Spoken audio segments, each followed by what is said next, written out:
రవి గారి 19వ వర్ధంతి కార్యక్రమాన్ని కైకలూరు నియోజకవర్గం ఆరుతెగలపాడులో వేంపాటి ప్రవీణ్ గారి ఆధ్వర్యంలో నిర్వహించారు. ఈ కార్యక్రమానికి ముఖ్య అతిథిగా మాజీ మంత్రివర్యులు కామినేని శ్రీనివాసరావు గారు, భారతీయ జనతా పార్టీ నాయకులు అటెండ్ అయ్యారు. సార్, ప్రస్తుత పరిస్థితులు చూస్తే గడిచిన 4.5 సంవత్సరాలుగా ఆంధ్రప్రదేశ్ రాష్ట్రానికి సంబంధించి ఆక్వా రంగంలో పెద్ద ఎత్తున ఈ కైకలూరు నియోజకవర్గానికి సంబంధించి ఆక్వా పెద్దపీట వేసిన పరిస్థితి. కానీ ఇప్పుడు చూస్తే ఎక్కడికక్కడ అభివృద్ధికి సంబంధించి కానీ లేదా ఆక్వా పరిశ్రమలకు సంబంధించి కానీ అసలు ఏంటి ఈ వ్యత్యాసాన్ని ఎలా చూడాలంటారు? ముందుగా పట్టాల రవి గారు 1990 నుంచి ఆయన చనిపోయేదాకా నాతో వ్యక్తిగతంగా చాలా బాగుండేవారు. ఆ కుటుంబం కూడా సునీత కానీ, శ్రీరామ్ కానీ, వాళ్ళ అల్లుడు హర్ష కానీ అందరూ చాలా దగ్గర. ఇవాళ వేంపాటి ప్రవీణ్ అతను ఎప్పటి నుంచో ఈ కార్యక్రమం, వర్ధంతి కార్యక్రమం తను జరుపుతున్నాడు. ఇది 19వ వర్ధంతి. అంటే 2005లో కాంగ్రెస్ ప్రభుత్వం వచ్చినప్పుడు అందరికీ తెలుసు ఏం జరిగిందనో. ఈ అయిపోయిన దాన్ని పుండుని రేపుకోవటం కాకుండా ఆయన ఒక రకంగా రాజకీయాలకి బలైపోయారు. ఇవాళ నాకు సంతోషం ఏంటంటే ఇక్కడ ఉన్న 70-80 మందిలోనూ ఉన్నాళ్ళు ఎవ్వరు, నేను తప్ప సామాజిక వర్గం ఎవరు లేరు. అందరూ ఎక్కువ మంది వివిధ రంగాలు. నేను ఒక్కడనే, వాళ్ళు పిలిచారు కాబట్టి వచ్చాను. అలా ఉండాలి సమాజంలో ఎప్పుడు. అది కార్యక్రమం యొక్క అతను తప్పకుండా ఇలా ప్రవీణు ఇలాంటి వాళ్ళు చాలామంది ఆయనంటే ఒక హీరో వర్షిప్ అన్నమాట. అలా చాలామంది ఉన్నారు రకరకాల కారణాలతో. ఆయన లేకపోయినా ఆయన చేసిన పనుల వల్ల ఆ కుటుంబానికి అదొక బలంగా ఉంది. అందుకే ఇప్పుడు సునీతమ్మ అయినా, లేకపోతే శ్రీరామ్ అయినా, లేకపోతే హర్ష అయినా, వాళ్ళకి ప్రజల్లో ఆ విలువ ఉందంటే రవీంద్ర గారి భార్య, రవీంద్ర గారి కొడుకు, రవీంద్ర గారి అల్లుడు అని చాలా కుటుంబాన్నే ఒక స్థాయికి తీసుకెళ్లారు.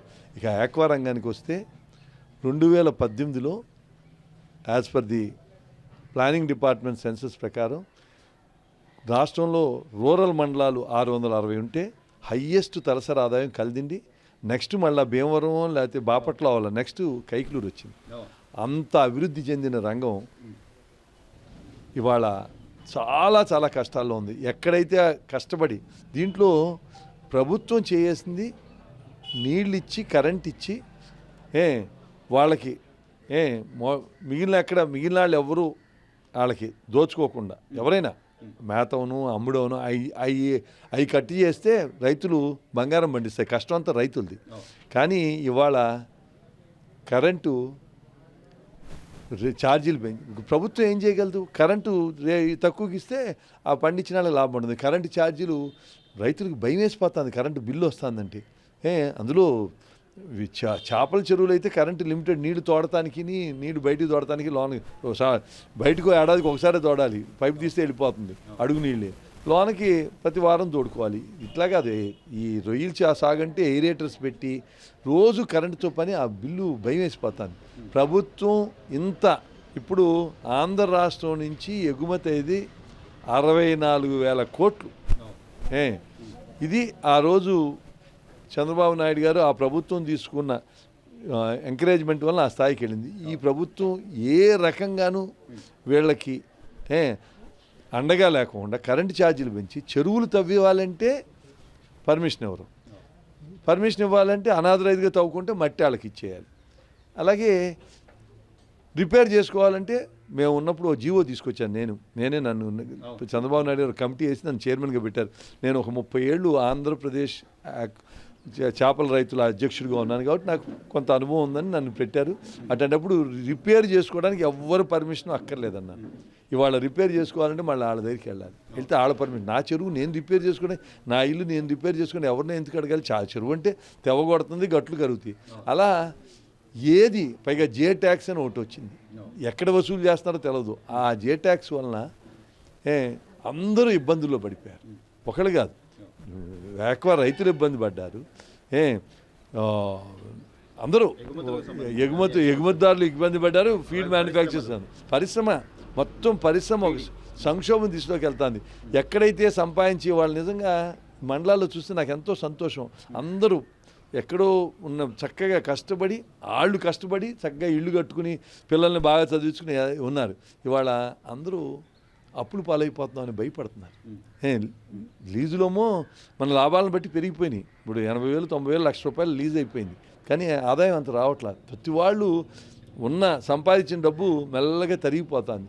దీనికి ప్రభుత్వం ఫస్ట్ చేయవలసింది తక్కువ ధరకు కరెంట్ ఇవ్వాలి, నీళ్లు సమృద్ధిగా ఇవ్వాలి, ఇచ్చి మిగిలినవి అన్నీ కంట్రోల్ చేయాలి. అసలు వచ్చే సీడ్ మీద కంట్రోల్ లేదు. సీడ్ ఏ సీడ్ ఎవరు ఇష్టం వచ్చినట్టు పెడతారు.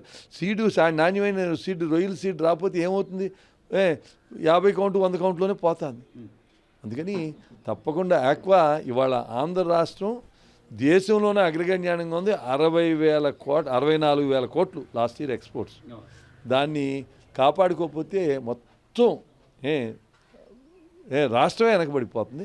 అన్ని రంగాల్లో వెనకబడిపోయినట్టు రాష్ట్రం ఈ రంగంలో కూడా జగన్మోహన్ రెడ్డి గారి పుణ్యం వలన ఇలా వెనకబడిపోతాను. సార్, అంటే ఒకవేళ పొత్తుల నేపథ్యంలో కామినేని శ్రీనివాసరావు గారి నాయకత్వం మళ్ళీ అంటే ఇక్కడ పొత్తులు ఎవరు క్యాండిడేట్ అనేది ఢిల్లీలో పెద్దలు చంద్రబాబు నాయుడు గారు, పవన్ కళ్యాణ్ గారు నిర్ణయిస్తారు. దాని గురించి మనం ఇక్కడ ఎవ్వరికి దాంట్లో మనం చేసేది ఏం లేదు. చాలామంది ఆశిస్తున్నారు.